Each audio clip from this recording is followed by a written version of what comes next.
खूब सुननी चाहिए। बार बार नाम जप करने से, बार बार कथाएं सुनने से क्या होता है? चित्त की शुद्धि होती है। भीतर क्या होता है? अभी गंदगी भरी है। कौन सी गंदगी भरी है? संसार के नाना प्रकार की कलह, कष्ट, समस्याएं हैं। फलाने ने कुछ कह दिया, वो अभी तक याद है। फलाने ने कुछ बोल दिया, बार बार गूंज रहा है। अभी हमारे दरवाजे खुले हुए हैं। किसी ने भी कुछ कह दिया, अभी क्या होता है? मैं आपको अच्छा कहूं तो आप खुश हो जाते हैं, मैं आपको जरा बुरा कह दूं आप अभी गुस्सा हो जाएंगे। तो आजकल आप लोग ना, आपकी चाबी दूसरे के हाथ में होती है। वो जब चाहे आपको खुश कर दे, वो जब चाहे आपको गुस्सा दिला दे। किसी ने आपकी तारीफ की, आप खुश, और किसी ने आपकी निंदा कर दी, आप दुखी। मतलब आपकी चाबी हमेशा किसके पास है? दूसरों के पास। जब चाहे आपको खुश कर दे, जब चाहे आपको उदास कर दे, दुखी कर दे। जब तक आपकी चाबी दूसरे के पास है, तब तक आप कैसे आनंद में रह सकते हो? इसलिए कहता हूं, अपनी चाबी दूसरों को ना दो, अपनी चाबी अपने पास रखो। कैसे रखा जाए? हमें कोई बुरा कहे तो भी हमें बुरा ना लगे, और हमें कोई अच्छा कहे तो हमें अभिमान ना आए। क्या हम ऐसे हैं? अभी ऐसे नहीं है। अभी सामने वाले की बातें हमें प्रभावित करती हैं। अच्छी बातें, आप हमारी तारीफ करते हो, हमें खुशी होती है। निंदा करते हो तो गुस्सा आता है। मतलब ये स्वभाव यदि है, अभी हम कच्चे हैं। यदि हमें आपकी गालियों से गुस्सा आ गया, हम कच्चे हैं। यदि आपने हमारी स्तुति कर दी, हमें अच्छा कह दिया और हम हैप्पी हो गए, खुश हो गए, मतलब हम अभी कच्चे हैं। मतलब हमारी चाबी अभी आप लोगों के पास है। और हम यही चाहते हैं कि आप भगवान के चरणों में इस तरह समर्पण करें कि आपकी चाबी आपके पास हो, आपके मन की कंट्रोलिंग पावर आपके पास हो। जब चाहे आप खुश हो, जब चाहे आप भगवान की यादों में रोएं। आपको कोई दूसरा, कोई तीसरा व्यक्ति आपको उदास ना कर सके, परेशान ना कर सके। आज ये दुनिया में लोग परेशान क्यों हैं? कोई खुद से परेशान नहीं है। कोई व्यक्ति संसार में खुद से परेशान नहीं है, उसे परेशान लोग करते हैं। हाँ या ना? किसी को सास परेशान कर रही है, किसी को बहू, किसी को जेठानी परेशान कर रही है, किसी को देवरानी, किसी को पत्नी परेशान कर रही है, किसी को पति, किसी को बीमारी परेशान कर रही है, किसी को पड़ोसी। मतलब परेशानी आप में नहीं है, कुछ भी कमी आप में कहीं नहीं है। आप परेशान नहीं हैं, आपको परेशान किया जाता है। सास के द्वारा, बहू के द्वारा, पड़ोसियों के द्वारा, दोस्तों के द्वारा, समाज के द्वारा। कई बार तो इतना परेशान कर दिया जाता है कि सुशांत जैसे लड़के आत्महत्या करने की कगार में पहुंच जाते हैं। और केवल एक सुशांत नहीं, हजारों सुशांत जैसे लड़के, हजारों सुशांत जैसी और अन्य लड़कियां, स्त्रियां भी। इतना डिप्रेशन समाज का कि कई बार आत्महत्या करना ही ऑप्शन शेष बचता है। यार हम मर जाते हैं। बोलो हाँ। किसके कारण किसी ने आत्महत्या कर ली? कोई आत्महत्या करता है तो क्यों करता है? चाहे लड़की हो, लड़का हो, स्त्री हो, पुरुष हो। क्यों? स्वयं की परेशानियों से नहीं, समाज ने प्रताड़ित किया, समाज ने, लोगों ने परेशान किया।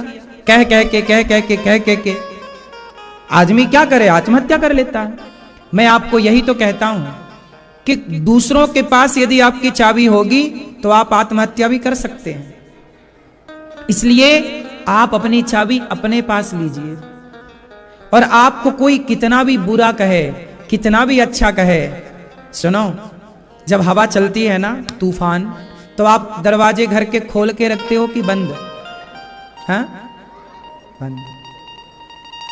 क्यों बंद रखते हो? ताकि हवा और हवा के साथ धूल, मिट्टी, कचरा हमारे घर में ना घुसने पावे। जब हवा तूफान चलने पर दरवाजा बंद करते हो, तो स्तुति और निंदा पर अपने द्वार बंद क्यों नहीं करते?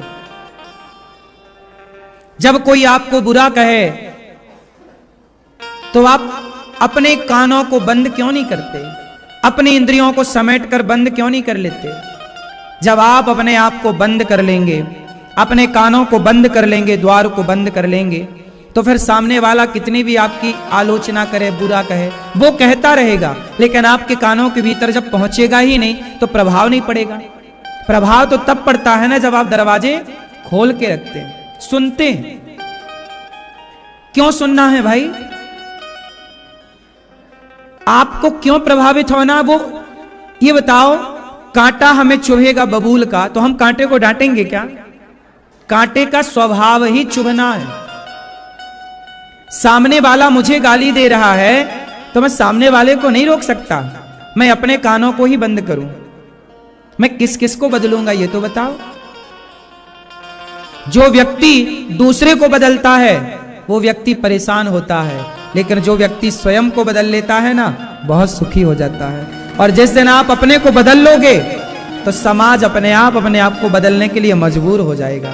जब मैं आपकी गाली का प्रत्युत्तर दूंगा ही नहीं, जवाब दूंगा ही नहीं, एक दिन आएगा कि आप गाली देते देते थक जाएंगे और आप कहेंगे कि भाई अब कोई फायदा नहीं, गाली मत दो। हाँ या ना? मेरी लड़ाई आपसे है, आप मुझे गाली देते हो, मैं सुनता हूं। यदि मैंने आपको जवाब दे दिया तो आप जीत गए और मैं हार गया, और आप गाली देते रहे और मैं चुपचाप सुनता रहा, तो आप देने वाले बताओ। मैं सुनता रहा, आप देते रहे गालियां, कौन जीता? देने वाला कि सुनने वाला? हाँ, जीत हमेशा उसकी होती है जो चुप रहता है। हारता हमेशा वो है जो जरूरत से ज्यादा बोलता है। इसलिए आप जीतना चाहते हैं तो उत्तर देना छोड़िए। सामने वाला कब तक देगा? यदि वो जिद्दी है, हम भी जिद्दी है। तू गाली देना नहीं छोड़ता, मैं मौन रहना नहीं छोड़ता। देखते हैं किसकी जीत होती है।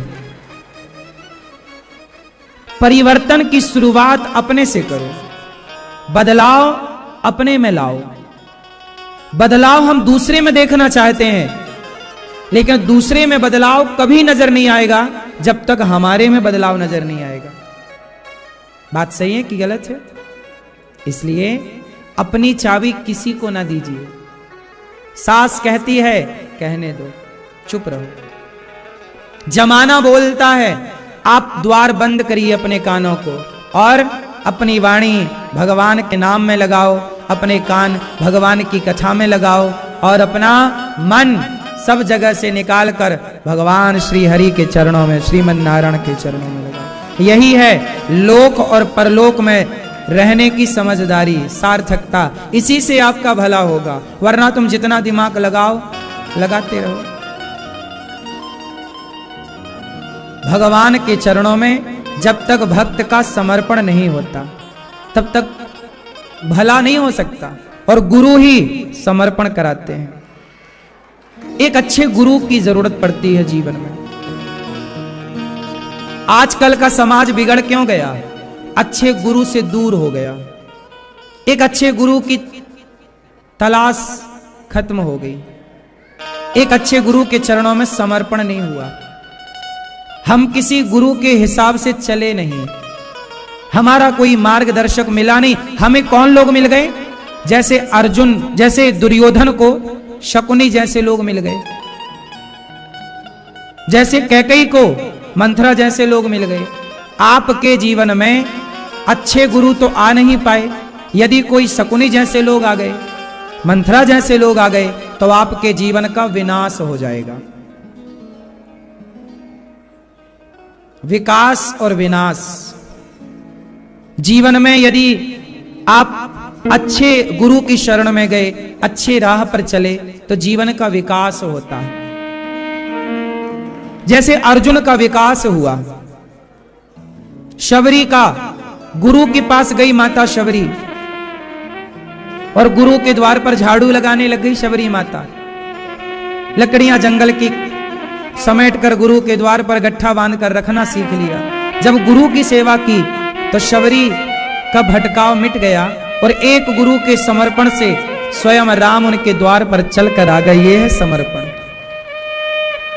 एक गुरु की सेवा ही तो की ना माता शबरी ने, और गुरु के बताए रास्ते पर चली। गुरु ने कहा कि तुम मंत्र जपो ये सीताराम, और देखो इंतजार करना राम आएंगे।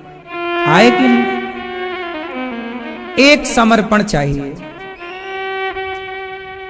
एक नाव पर कोई सवार होए ना तो पार होने की संभावना है, पर कोई नाव पर चढ़े ही ना और किनारे खड़ा होकर कहे जी मैं पार हो जाऊं, पार हो जाऊं, पार हो जाऊं, कैसे होगा? पार होने के लिए नाव में बैठना तो पड़ेगा। एक बार सत्संग की नौका में बैठिए तो सही, एक बार सत्संग करना सीखो तो सही, बच्चों को सत्संग से जोड़ो तो सही, पार ना हो जाओ फिर कहना। आज के यूथ, आज के नौजवान लड़के लड़कियां भटक क्यों गए? क्योंकि गलत सुनना स्टार्ट कर लिया, गलत देखना स्टार्ट कर लिया, तो गलत जगह समर्पण हो गया।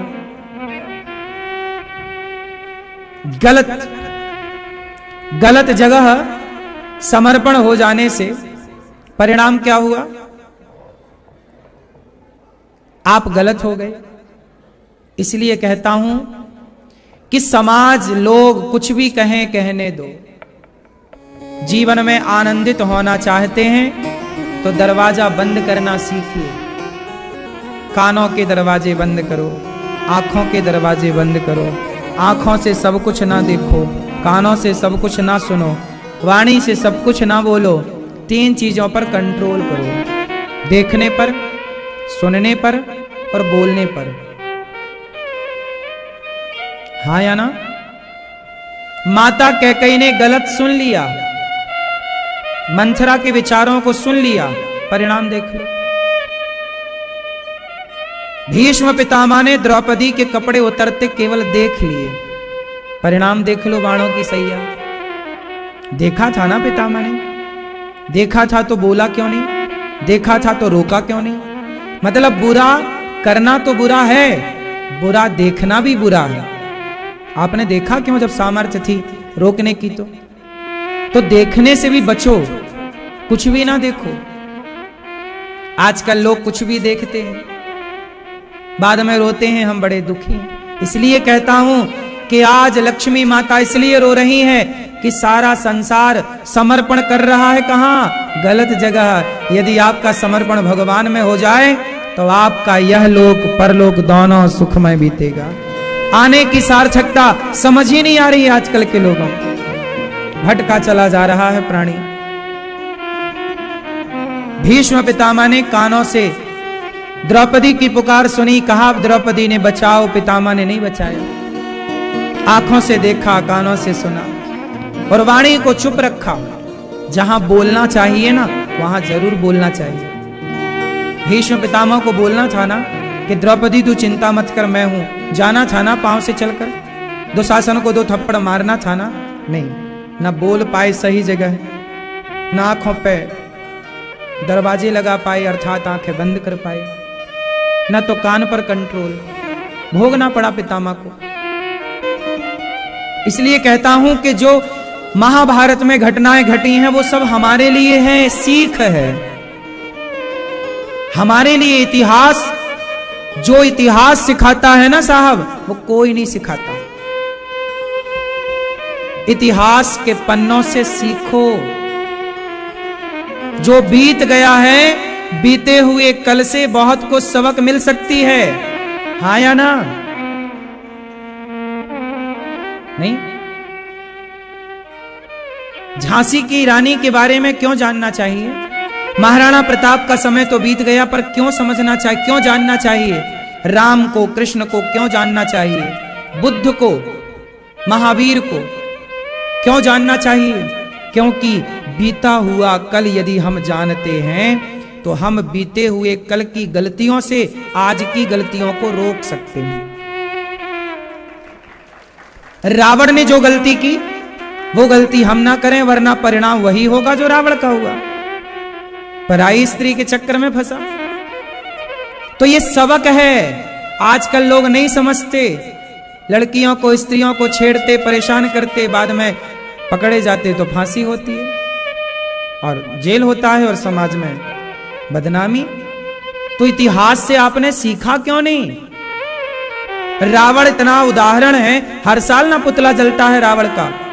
तुम्हें समझाने के लिए, रावण घमंड का प्रतीक है, अभिमान का। अभिमान किया रावण ने, पुतले जलाए गए, सर्वनाश हुआ। तुम क्यों घमंड करते हो? जब सोने की लंका वाले का घमंड नहीं चला तो तुम्हारे घर में कितना सोना है भाई? तुम्हारी लंका कितने सोने में बनी है? फिर इतिहास सिखाता है। पृथ्वीराज चौहान के बारे में जरूर जानना चाहिए। पृथ्वीराज चौहान की कहानी क्या सिखाती है बताओ? आप बताओ, नहीं पता? पृथ्वीराज चौहान की कहानी क्या सिखाती है? आपको नहीं पता, पता होना चाहिए। पीछे वाले भैया, पृथ्वीराज चौहान की कहानी क्या सिखाती है बताओ जरा। है ज्यादा?